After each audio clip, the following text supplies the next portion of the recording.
Bonjour Elodie. Bonjour Laura. Mon client est redevable de l'ISF. Il déclare à ce titre la valeur de sa résidence principale en appliquant un abattement de 30%, comme le prévoit l'article 885S du Code général des impôts. Sa question est la suivante. Peut-il déduire dans les mêmes proportions le prêt afférent à l'acquisition de cette résidence principale, c'est-à-dire en appliquant un abattement de 30%, ou alors peut-il déduire l'intégralité du passif ? Alors, au passif fiscal, effectivement, on peut déduire certaines dettes. Donc, pour être déductibles, ces dettes doivent remplir 3 conditions cumulatives.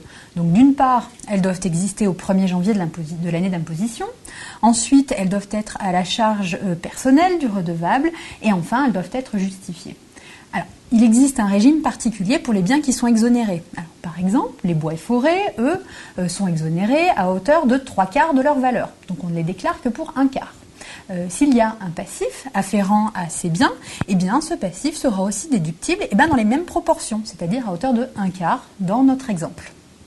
Et qu'en est-il pour la résidence principale ?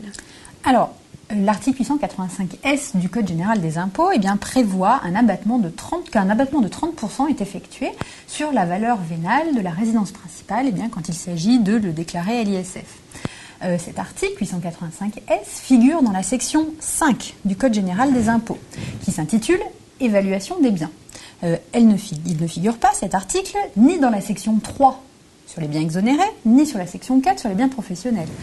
La résidence principale, de ce fait, n'est pas un bien exonéré partiellement, que l'on pourrait déclarer qu'à hauteur de 70% parce qu'il serait exonéré pour 30%. En fait, cet abattement, c'est une règle d'évaluation du bien. De ce fait, n'étant pas un bien exonéré finalement, la législation particulière relative au passif des biens exonérés ne s'appliquera pas. Donc ici, même si on ne déclare à l'ISF, à l'actif, que 70% de la résidence principale, le prêt, lui, sera déductible au passif à hauteur de 100%. Très bien. Merci Elodie. Merci Laura.